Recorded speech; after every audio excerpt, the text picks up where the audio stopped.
Chez vous, dans votre émission Opinion à travers la télévision Shingit, comme chaque mardi à cette occasion, nous avons l'honneur et le privilège d'accueillir sur ce plateau Madame Oumokane. Bonsoir. Bonsoir, Monsieur Feroz. À ma droite, nous avons Alassane Ba. Bonsoir, Monsieur Ba. Bonsoir. Abdel Nasr Baïb. Bonsoir. Bonsoir, Feroz. Merci. Madame Oumokane, merci d'abord de répondre à l'appel de la télévision Shingit. Vous organisez une marche pacifique. Est-ce que vous pouvez nous présenter vraiment le contexte dans lequel vous vous êtes réunis pour dire qu'on doit organiser une marche pacifique? Quelles sont vos revendications par rapport à cette marche? Alors, je tiens d'abord à vous remercier, Feroz, de nous inviter pour un peu parler de cette marche pacifique que nous voulons organiser, Inch'Allah, le 16 avril à partir de 15h. Donc, pourquoi cette marche? C'est une marche de prise de conscience pour la jeunesse mauritanienne, qu'elle comprenne qu'elle a un grand rôle à jouer pour son pays et qu'elle ne doit pas être spectateur de son avenir. Donc elle doit agir, elle doit agir, donc elle doit travailler. Elle ne doit pas rester là à se plaindre. Et nous connaissons que la jeunesse mauritanienne vit pas mal de situations. Donc nous nous sommes concertés entre jeunes et nous avons rencontré beaucoup de jeunes dans différents quartiers. Voilà, et nous savons que c'est quelque chose de réel, ce n'est pas quelque chose d'inventé. Donc c'est pour cela que nous avons tenu à organiser pour la première fois cette marche pacifique où c'est les jeunes eux-mêmes qui décident de marcher pour une prise de conscience, pour travailler pour leur avenir et que personne ne doit marcher ou parler à leur place. Voilà. Alassane, cette marche. Ok, comme elle l'a bien dit, donc la marche est une marche pacifique de toute la jeunesse mauritanienne. Une marche pacifique qui rassemble tous les jeunes mauritaniens, sans discrimination de race et sans violence surtout. Parce qu'aujourd'hui, nous vivons dans un pays où la jeunesse a un problème. Et on n'est pas obligé d'être, par exemple, un expert en politique, en économie, pour savoir ce qui se passe vraiment dans ce pays. La jeunesse aujourd'hui souffre. La jeunesse souffre dans l'environnement, la jeunesse souffre dans l'éducation, la jeunesse souffre dans la santé. Les problèmes sont énormes. Est-ce qu'on va rester silencieux à regarder la jeunesse souffrir? Non. Il est temps qu'on agisse en tant que des jeunes conscients, en tant que responsables, pour dire non à ces problèmes. C'est une marche de contestation et aussi une marche de proposition. On revendique nos problèmes et en même temps, devant chaque problème, devant chaque situation, on essaie d'apporter ou de proposer une solution par rapport à ce problème. En gros, Abdel Nasr, donc moi, d'ici je vais commencer à vous remercier pour cette invitation. Mais j'espère que tout le monde, toute la jeunesse mauritanienne sera comme toi, de nous soutenir. C'est un devoir pour eux. Nous, malheureusement, nous sommes dans un pays que ce n'est pas la peine de faire une analyse pour notre réalité. Et ça suffit de regarder là où se trouve la jeunesse mauritanienne. Nous, on représente plus de 50 à 60% de la population mauritanienne. Si on regarde par exemple la place pour prendre la décision, la jeunesse vraiment est marginalisée. Ce n'est pas uniquement dans ces places-là, c'est dans tous les secteurs des pays. Et si on regarde les partis politiques, les organisations, partout, il n'y a que les vieux qui sont en train de diriger le pays. Il n'y a pas de jeunes. Mais pas au Parlement, si par exemple on regarde, on va trouver un ou bien maximum deux qui sont inférieurs à 35 ans. D'ici, on avait senti cette douleur. On avait pris la décision de prendre notre responsabilité. Nous sommes l'espoir, nous sommes l'avenir de ce pays. Il est temps de bouger. Peut-être que c'est un peu tard, mais ce n'est pas en tout cas trop tard. C'est notre temps de faire une révolution pour notre jeunesse, pour soutenir le pays. Et sans notre jeunesse, notre pays ne peut pas développer. Effectivement. la révolution de la jeunesse par rapport à ces phrases très illustratives par rapport à sa perception. Ma question est qu'aujourd'hui, dans le contexte, est-ce que la marche, vous l'avez placée dans un contexte où aujourd'hui vraiment on s'achemine vers le référendum, on a vu le rejet des amendements constitutionnels, à quel niveau vous allez agir pour essayer de booster cette jeunesse jusqu'à présent latente, cette jeunesse jusqu'à présent qui peine vraiment à prendre sa destinée en main? C'est qu'il y a un souci aussi au niveau de la jeunesse, c'est qu'elle n'est pas consciente sur beaucoup de choses.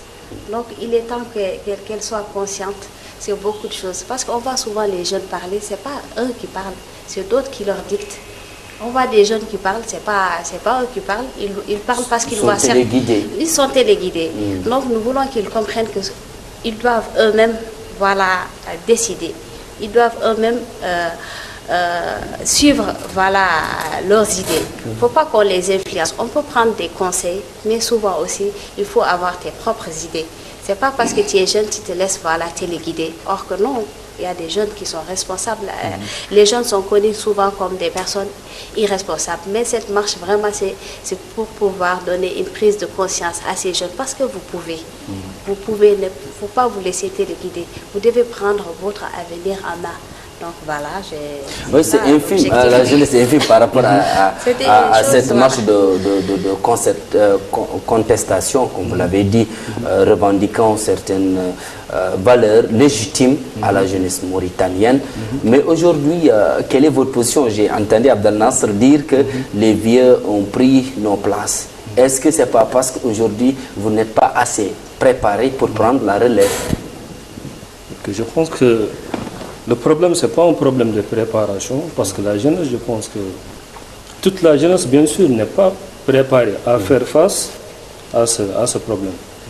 Mais il y a un groupe restreint de jeunes conscients, de jeunes leaders, qui est là et qui est vraiment prêt pour affronter ce problème. Mais ça, c'est minime par rapport à la majorité de la jeunesse en Mauritanie.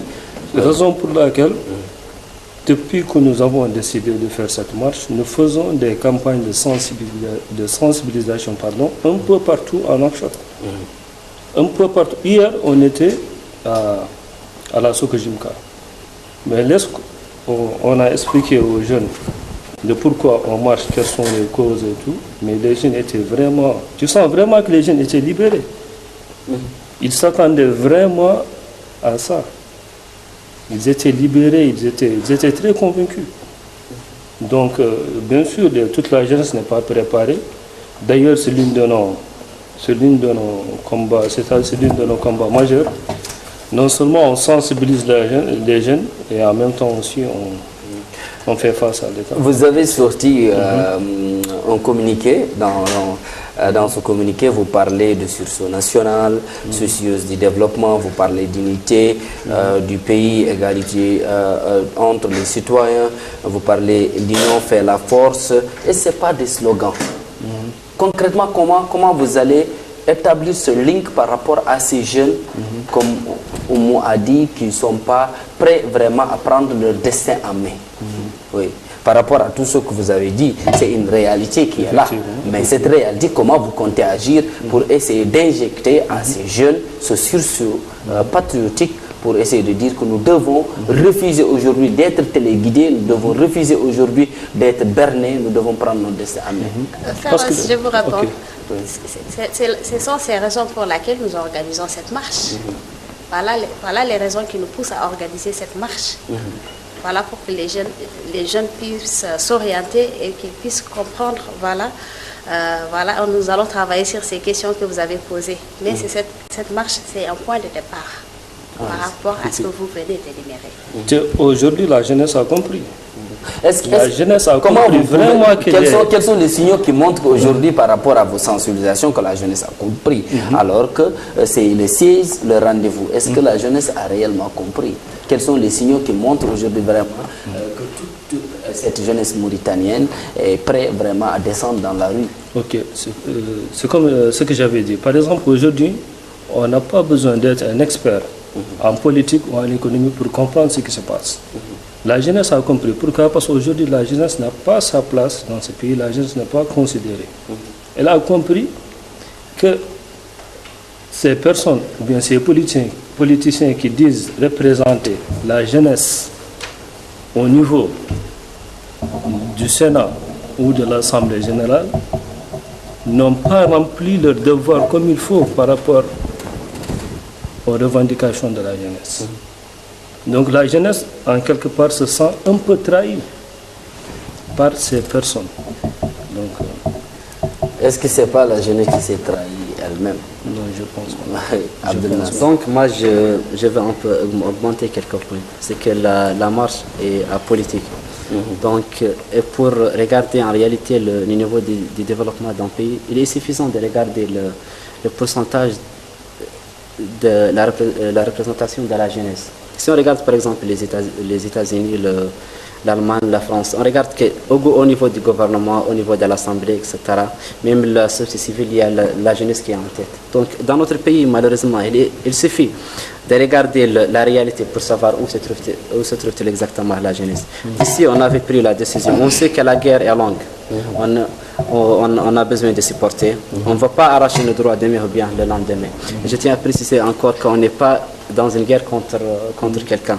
Nous, ce qu'on veut, on veut arracher nos droits.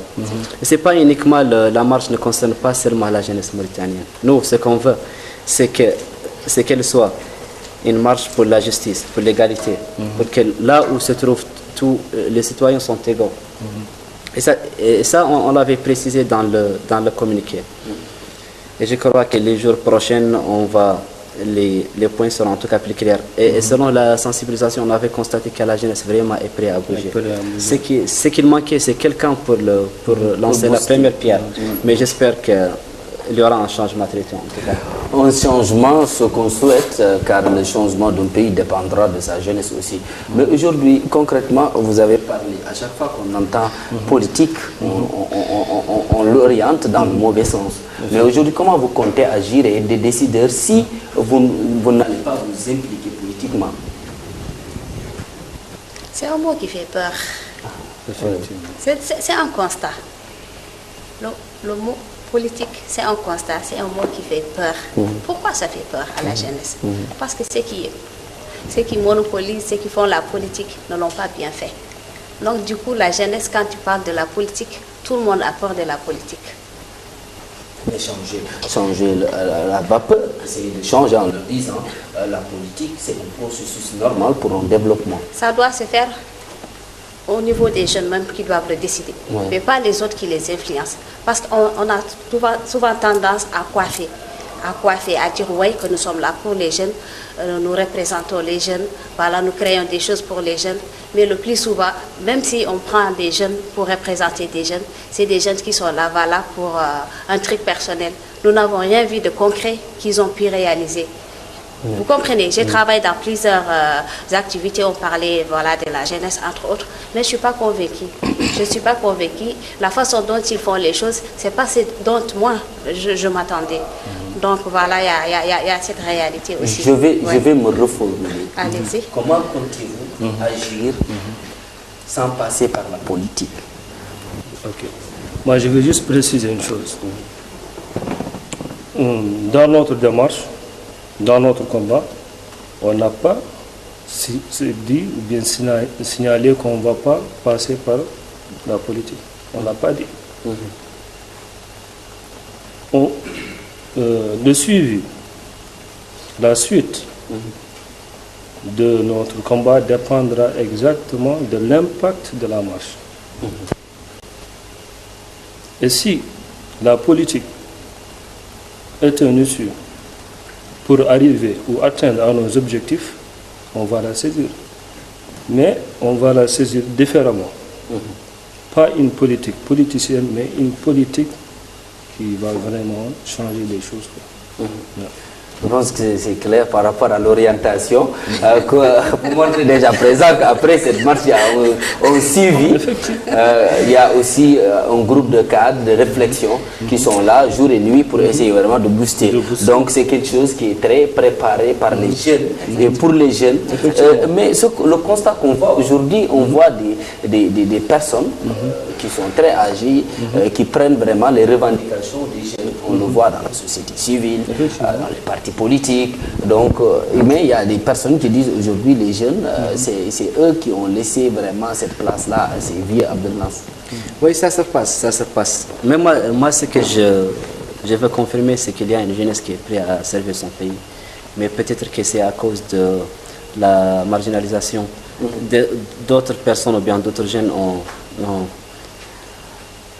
refusé de continuer dans le combat. Mais il y a une jeunesse qui est là, qui est présente, qui est prête à servir son pays.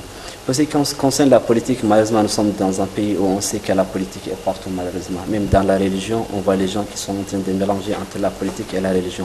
Mais on est prudent et on est conscient de ce point-là. Et pour le moment, ce que je veux confirmer, c'est que nous sommes des jeunes Mauritaniens, des membres de la société civile. On a pris la décision entre nous et le peuple mauritanien, pour notre devoir devant le peuple mauritanien, de faire un changement pour la jeunesse mauritanienne, pour changer la réalité du pays. Et c'est ce qu'on va faire. Vous voulez me dire que le pays va mal? Vous avez la réponse, non? En tant que journaliste, non? Je ne suis pas là pour répondre à ça. C'est à vous de me dire. Moi, je ne suis pas là pour répondre. Non, je sais, mais bon, c'est juste pour provoquer le journaliste. Oui. Mais parce que vous publiez souvent aussi, les médias publient, hein, parce que ça va, c'est la voie de soi, la société civile comme média, tout le monde publie les réalités de ce qui se passe. Et on est sur le terrain aussi, on est membre actif de la société civile qui est sur le terrain. Ce n'est pas des choses que nous inventons. Nous sommes sur le terrain, nous vivons la chose. Ce n'est pas parce que voilà, c'est publié, voilà, ils ont publié, nous parlons de ça. Non, c'est des choses réelles que nous vivons, que nous avons constatées. C'est ce qui nous permet voilà, de faire cette marche. Et cette marche aussi, c'est pour que les jeunes comprennent, comme on dit. Ce n'est pas la violence qui est une réponse à tous nos problèmes dans ce pays. On doit s'unir.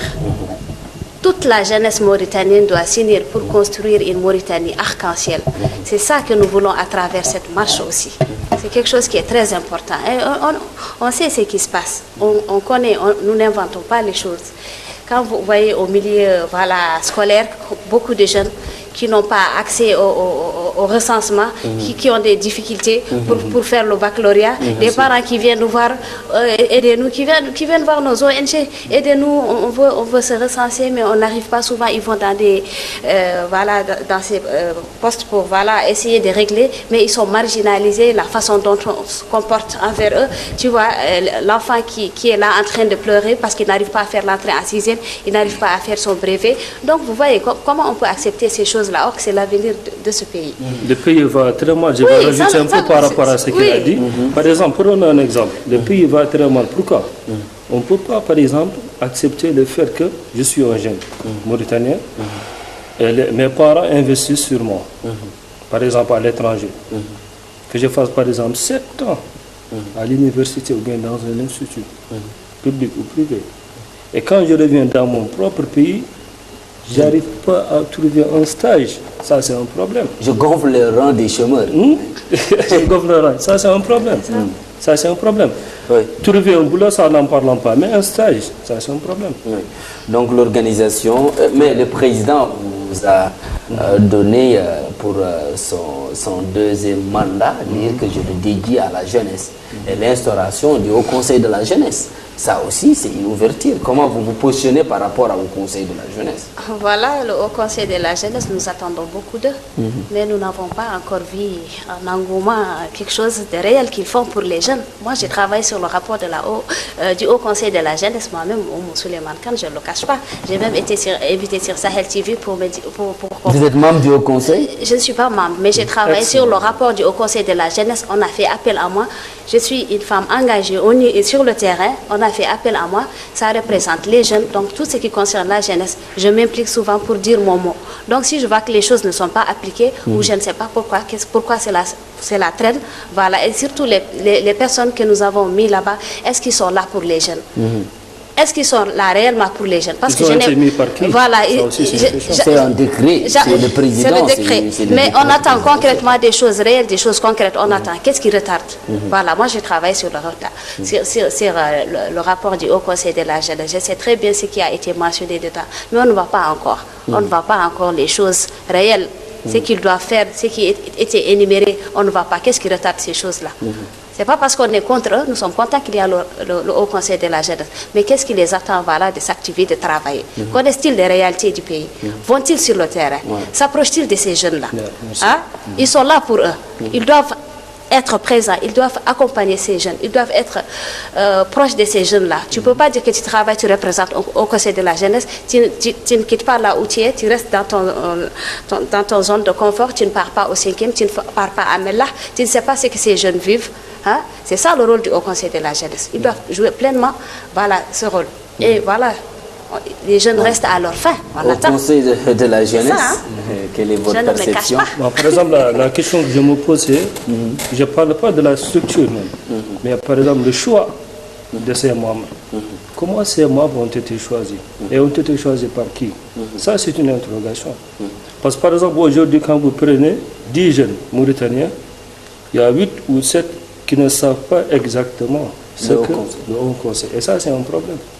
Eux-mêmes, j'avais invité un de leurs membres qui ne connaît même pas quelle est leur mission. Donc ça, c'est un problème. Moi, en tout cas, le conseil a été créé pour présenter les conseils. Donc ce que nous, on a besoin de le faire, c'est de faire mettre la jeunesse dans la place pour prendre la décision. On n'a pas besoin de faire la jeunesse uniquement pour présenter les conseils. La jeunesse doit être à la place où il faut. Donc le conseil, sa place, ce n'est pas la meilleure place qu'il faut. Et on sait tous que la façon où personne ne connaît la façon, c'est un peu ambigu. Ambigu la façon où les membres du conseil ont été choisis. Donc on sait qu'ils n'ont été pas choisis par la jeunesse mauritanienne. Donc en tout cas, moi je n'ai pas un très grand espoir sur eux. Je n'ai pas un très grand espoir sur eux. Mais j'espère que vous remettez en cause vraiment le Haut Conseil de la jeunesse et vous l'assumez. Par rapport à votre marche, vous allez encore... Si le Haut Conseil avait servi à la jeunesse, on n'allait pas faire la marche. En termes d'organisation, vous êtes organisé parce que aussi il y a des lois qui régissent vraiment par rapport à la Mauritanie. Est-ce qu'il y a une autorisation? Quelles sont vraiment les démarches que vous avez menées pour légitimer vraiment cette marche? Voilà. Okay, donc, nous sommes une jeunesse responsable. Nous connaissons qu'il y a des lois, il y a des choses à appliquer. C'est pas, la marche, ce n'est pas quelque chose du jour au lendemain, on s'est réveillé pour faire la marche. Nous nous réunissons tous les 2 jours où nous travaillons. Voilà, nous sommes une jeunesse qui est consciente, nous travaillons. Donc voilà, et voilà, on a suivi vraiment les règlements qu'il faut pour voilà, que cette marche voilà, aille dans de bonnes conditions. Parce que voilà, nous avons voilà, rencontré les autorités, là où ça doit se passer. Nous avons vraiment suivi voilà, les règles, tout ce qu'il faut pour cette marche. Vous avez l'autorisation ou pas? Est-ce que vous avez l'autorisation de la marche parce que vous avez déjà déposé? Oui, nous avons déposé. Par rapport à l'autorisation, moi je vais parler un peu de l'article 10 de la Constitution qui garantit la jeunesse à marcher. Mais cela ne nous empêche pas de suivre les procédures. Les citoyens mauritaniens. Merci. Mais cela ne nous empêche pas de suivre par exemple les procédures administratives pour qu'il y ait vraiment une autorisation. Mais il faut que je précise une chose. Nous, avec ou sans l'autorisation, on va marcher. Avec ou sans l'autorisation, on va marcher. Mais on va marcher de façon pacifique et de façon responsable. Avec ou sans autorisation, vous allez marcher. Donc vous êtes déterminé à marcher. Moi, non, Lial, moi je vais augmenter un autre point. C'est que nous, ce qu'on va faire selon la Constitution et la loi mauritanienne. Nous, on ne va pas dépasser la loi et la Constitution mauritanienne. Le ballon maintenant, c'est au camp des autorités. On a fait selon la loi mauritanienne. Il y a la Constitution mauritanienne qui nous donne aussi le droit de marcher. Mais je confirme encore que on va marcher selon la loi mauritanienne. Il y a un de vos amis que j'avais invité, il me dit, si le président prend l'article 38 pour faire ses amendements, nous prenons l'article 10 pour marcher. Donc ça aussi c'est une ironie. Mais par rapport à ça, est-ce que vous n'avez pas peur d'être infiltré? Il y aura des gens qui vont essayer vraiment de saper vraiment votre marche. Comment vous allez vous organiser pour Effectivement. Donc par rapport à ça, on est en train de voir de façon collective pour un peu contrecarrer les différentes infiltrations. On est en train de réfléchir sur ça. D'ailleurs, on doit même tenir une réunion très bientôt pour parler un peu de l'organisation de la marche. On vous voit un peu partout maintenant à Nouakchott, vous êtes là en train de sensibiliser. Aujourd'hui, comment vous voyez vraiment ces jeunes, ces quartiers-là, si on vous demande de nous présenter leur état, leur vie, puisque le président dit que le pays va bien. Vous êtes sur le terrain, quelle est la perception des jeunes par rapport au pays? Ça ne va pas. Ça ne va pas. Beaucoup de jeunes, ça ne va pas. Hein. La réalité, on dit la réalité. Beaucoup de jeunes, voilà, sont au chômage. Il y a beaucoup de jeunes au chômage. Et même ceux qui sont au chômage, ils essaient d'entreprendre. Ils ont des petits projets. Même quand ils cherchent à trouver un petit financement, on ne les finance pas. Donc voilà, et au côté éducation, je viens de parler de ça tout à l'heure. Donc quand vous allez dans les écoles, comment ça se passe? Et voilà, le fait qu'on parle de cette marche, et cette marche, ce n'est pas nous qui les dictons. Parce que tout ce que nous énumérons, c'est eux, c'est la voix de ces jeunes. Ce sont des données qui ont été collectées. Collectées à travers ces jeunes. Vous voyez, c'est comme si c'est une libération. Ils attendaient voilà, qu'il y ait un départ pour qu'ils puissent voilà, eux-mêmes voilà, parler, réagir. Et quand tu vois ça, ça donne la chair de poule parce que voilà, les jeunes, ils attendent ces choses-là. Donc voilà, on connaît comment ça se passe. Les jeunes ne sont pas libres. Par exemple, voilà, les jeunes de Darou Naïm que nous avons rencontrés aussi, qu'est-ce qu'ils disent? Ils ont des activités qu'ils veulent organiser, des activités sportives et souvent culturelles dans leur quartier. Ils n'arrivent même pas à trouver de place de loisirs pour organiser leurs événements. Ils sont obligés d'aller dans d'autres quartiers. Donc il y a beaucoup de points où les jeunes, voilà, souvent sont bloqués. Même quand ils veulent organiser, tout est bloqué. Par rapport, quel est le constat? Vous avez vu assurer ces jeunes. Et aussi, est-ce que, en tant que meneur, quelle est la perception? Par exemple, aujourd'hui, quand on vous voit, on sait que vous êtes en train vraiment de dire que la jeunesse mauritanienne dans son ensemble. Donc l'illustration est là. Mais quelle est la perception? Non, je veux dire que la marche, ce n'est pas uniquement pour les Wolofs, ni les Soninkéens, les Poulars, ni les Maures. C'est pour toutes les communautés mauritaniennes. Cette jeunesse-là, c'est pour l'égalité, pour la justice sociale. Pour là où nous tous, nous sommes égaux devant la justice. Et je vous assure que le dimanche, vous allez voir la vraie Mauritanie. Là où vous allez voir toutes les communautés dans cette marche-là. Et je vais augmenter un point. Vous dites qu'on dit que la jeunesse n'est pas marginalisée. Il vous suffit de nous donner un exemple. Regardez par exemple le gouvernement, l'Assemblée, le Sénat, les partis politiques, les présidents des organisations ou bien les associations. Il n'y a aucun jeune. Personne. Parfois, on fait un bien des pour dire qu'il y a un jeune ou bien des jeunes, mais c'est uniquement de la politique. Je vous donne un exemple. Si vous voulez jouer un match de football, ou bien vous voulez organiser une soirée culturelle, ou bien même une soirée musicale, etc., vous avez besoin de payer environ 80 000 pour la maison des jeunes. Maintenant, la maison des jeunes sans un appui, vous êtes obligé à payer 80 000. Et de plus, on l'appelle la maison des jeunes. Maintenant donc, c'est pas, même ça c'est un workshop. Moi je vous conseille de partir à l'intérieur. Regardez Nouadhibou, Rosso, vraiment c'est plus triste qu'un workshop.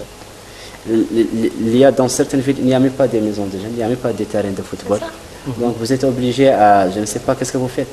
Ou bien vous êtes obligé à rester à la maison. En parlant de ça, moi je parlais de Guidi Makhas et Libabi. Ils ont construit les stades là-bas. Mais depuis 2015, ils ont inauguré et c'est fermé. C'est les jeunes de Célibabi qui m'ont contacté pour me dire que c'est pas normal qu'on construise les stades là-bas et qu'on n'a pas accès, c'est fermé, il y a un gardien qui ferme. Pourquoi ils ont construit ce stade? Et que les jeunes, quand ils font le sport, ils jouent dans les quartiers.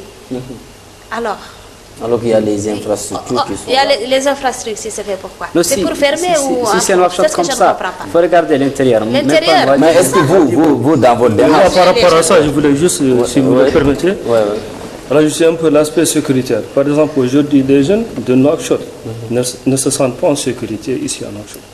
Pourquoi? Parce que tu ne peux pas être un jeune mauritanien. À partir de 23h, 0h, tu ne peux pas sortir de chez toi sans être ramassé. Ça, c'est un problème. pour des raisons de sécurité aussi, mais c'est les jeunes qui agressent aussi, et ça il faut le reconnaître. Ça aussi c'est un constat qui est là pour des raisons de sécurité, quel que soit Alpha, ils avancent vraiment cet argument, mais c'est à la jeunesse de leur dire que l'argumentaire n'est pas fiable. Ok. Concernant les violences se passent un peu partout en Nouakchott. Oui. Mais pourquoi la sécurité aujourd'hui est focalisée seulement dans des quartiers comme 5e, 6e, Arafat et PK? Ça, c'est un problème. C'est un constat. Alors qu'à Tawarzene, il y a des violences, il y a des crimes là-bas. Dans d'autres quartiers, j'en passe. Mais pourquoi seulement dans les banlieues? Ça, c'est un problème. Oui. Et ça, les petits-enfants grandissent avec une psychologie vraiment abattue. Parce qu'ils grandissent avec la sécurité, Pourquoi ces problèmes de violence? C'est une frustration. Et voilà, cette marche aussi, c'est pour qu'on puisse combattre ces fléaux. Parce que les jeunes sont, quand tu es frustré, ça conduit à la haine. Donc notre objectif aussi, c'est de briser cette haine que les jeunes ont. C'est pas bien que les jeunes ont cette haine-là et ça amène des problèmes de radicalisation, entre autres. Notre combat, vraiment, c'est de briser cela. Voilà, c'est de les accompagner et que les gens, tout le monde, prennent conscience de cette chose. Il ne faut pas juste voir les choses coiffées, on se dit tout va bien, or que rien ne va. Quand on va à la base, quand on voit la réalité en face, ça ne va pas. Donc c'est pour cela que ça augmente les frustrations, les problèmes de radicalisation, l'extrémisme, entre autres. J'en passe. Et on a même pensé aux jeunes qui sont pénitentiaires aussi. Il ne faut pas qu'ils soient emprisonnés et qu'on les oublie. On doit aussi les former. On doit les éduquer en prison. Quand ils sortent, au moins ils ont appris quelque chose. Mais il ne faut pas les enfermer, ils sont bloqués là-bas. Or qu'il y a rien du tout, on ne fait rien du tout pour eux aussi. Donc voilà, quand on parle de la jeunesse, c'est tout le monde. Les jeunes handicapés, tout le monde dans la salle. Non diplômés, c'est que tout le monde doit s'y retrouver. En tout cas, c'est un constat. À partir de 8 heures dans les quartiers de Safra, on voit vraiment des patrouilles, on ne sait pas le pourquoi, parce que les gens marchent, tu n'as même pas le droit de partir dans une boutique. Donc on ne sait pas vraiment cet état, cette situation qui prévaut dans ces quartiers-là. Aussi, aujourd'hui, est-ce que vous comptez étendre vraiment vos missions? Parce que vous n'avez pas quand même, vous n'avez pas les moyens. Comment vous allez vraiment faire pour avoir cette manne financière? Est-ce qu'il y a d'autres personnes qui sont là à vous aider, ou vous avez un mécanisme d'autofinance pour faire vos activités? Ok, donc par rapport... Bon, moi je pense que en tant que jeune, quand on s'engage à faire un changement, ça doit venir de nous-mêmes. On doit s'autofinancer, on doit se mobiliser. Ça doit venir de nous-mêmes. Voilà, parce que souvent aussi, les gens peuvent dire, oui, on vous accompagne à peu près des choses de récupération, mais on est responsable. Parce que souvent, on considère que les jeunes... Vous n'avez pas peur de cette récupération? On est confiant de ce que nous faisons. Récupération ou pas, nous, on est là pour travailler, on est là pour ces jeunes. Parce que même souvent, quand nous parlons de cette marche, il y a une réticence de ces jeunes. Parce qu'ils pensent que voilà, ils sont habitués à entendre des matchs. Même ce matin, quand j'étais au collège Mohamedien, les jeunes me disent non, c'est vous qui marchez. C'est vous qui décidez, c'est votre avenir. Ce n'est pas les gens qui viennent vous dire venez marcher. Vous marchez pour vous-même. C'est vous qui décidez, c'est votre avenir. Ne restez pas là, ce qu'on vous appelle, vous venez. Non, c'est vous, c'est votre marche à vous. Ok, donc moi je vais revenir sur l'aspect financier qu'on va faire. Par exemple, il faut comprendre une chose. Les 90% des initiateurs de la marche, ce sont des gens qui travaillent et qui gagnent de l'argent. Et par rapport à l'aspect financier, bien sûr, on a débloqué notre propre moyen pour vraiment financer tout ce qui est lié à la marche. C'est très important. Mais vous n'avez pas une main extérieure? Effectivement, on a des jeunes qui sont peut-être comme nous et qui se sentent concernés par cette marche et qui nous ont contactés. On ne les a pas contactés. Ils nous ont contactés pour dire, moi je suis un jeune, je travaille, je suis à l'extérieur et je me sens concerné par ce que vous êtes en train de faire. Donc j'aimerais vraiment apporter mon assistance. Parce que pour ne pas vous couper, il y a un jeune avocat très brillant en Mauritanie qui m'a appelé en me disant vraiment cette marche-là, je salis ça. Je ne l'ai jamais vu en Mauritanie. Et il est à l'aise, il a son cabinet et il dit qu'il va descendre dans la rue. Donc je dis vraiment, cette marche est en train de prendre vraiment des ampleurs du patriotisme. Mais ma question est qu'aujourd'hui, est-ce que, parce qu'on a vu beaucoup d'initiatives, on a vu beaucoup de marches, on a vu beaucoup d'ONG dans la société civile, mais au finish, on dit c'est le point de départ, c'est un éternel recommencement. Qu'est-ce que vous avez de particulier pour ne pas être comparé par rapport à d'autres initiatives? Moi, je vis nous, vraiment, on est conscient de ce point-là. On sait que la lutte a besoin de se porter. On ne va pas arracher le droit d'aimer ou bien de l'homme demain. On est plus dans de ce point-là. On a une vision, on a une stratégie. On sait que maintenant, on n'est qu'au départ. Nous sommes aujourd'hui en workshop, demain, nous serons à l'intérieur. Donc, c'est pas uniquement, on n'est pas en train de concentrer uniquement sur la marche de dimanche ou bien uniquement un workshop. On est en train on est au début. Et on sait que la lutte. Donc vous comptez aller à l'intérieur du pays? Oui, c'est ce qu'on est en train et on a aussi une vision. On sait que c'est pas uniquement marcher et s'asseoir à la maison. Donc on sait qu'on va commencer le travail après le dimanche. On a besoin d'une vision, de superviser les revendications avec le comportement des autorités avec nous. On est en train de discuter dedans. Et ça, je vous l'assure, qu'on va faire le maximum. Et on sait que la lutte est longue. La lutte est longue. Ok, d'accord. Donc, c'est par rapport à votre question, qu'est-ce qu'on a de particulier par rapport aux autres? D'accord. Donc, je vais essayer de répondre un peu par rapport à ça. En fait, cette commission de réflexion qui est en place, c'est une commission de réflexion qui avance des idées très approfondies. Parce qu'on a fait plusieurs constats. Par exemple, si on constate un peu ces dernières années ici, à Nouakchott ou bien en Mauritanie, on a essayé d'analyser pourquoi toutes ces manifestations n'ont pas marché. Pourquoi toutes ces manifestations, pourquoi tous ces combats n'ont pas abouti à quelque chose. Ça, ce sont des sujets de discussion qu'on discute toujours quand on est ensemble. Et on a décidé de faire une marche pacifique de toute la jeunesse mauritanienne, parce que c'est une première ici en Mauritanie. Ce qu'on veut, c'est quoi? C'est de vraiment créer un nouveau départ, écrire une nouvelle page de l'histoire de la jeunesse mauritanienne. C'est une marche qui va... C'est fort ça, écrire une nouvelle page de l'histoire, parce que c'est une première. Et les jeunes qui ont été sensibilisés, nous l'ont confirmé. C'est une première que des jeunes comme nous se déplacent, venir jusqu'à chez nous, pour nous sensibiliser, pour qu'il y ait une prise de conscience. C'est une première ici en Mauritanie. Et puis ce sont des jeunes. Il n'y a aucun parti politique derrière nous. Non. Vous n'avez pas de parti politique, vous n'êtes pas affilié à un parti ou une initiative. Aucun parti. Et je vous rassure sur une chose, il ne peut pas y avoir de récupération, c'est impossible. Il ne peut pas y avoir de récupération. De particulier. Voilà, nous on est très engagés. Ça fait 5 ans que nous sommes des jeunes engagés dans la vie associative. Nous travaillons. Nous n'avons pas attendu l'État pour Mais on en compte aussi quand on parle des engagements. En Mauritanie, les jeunes qui sont là à travailler pour changer les mentalités, pour essayer de... On en compte. Je sais, il y en a beaucoup qui le font.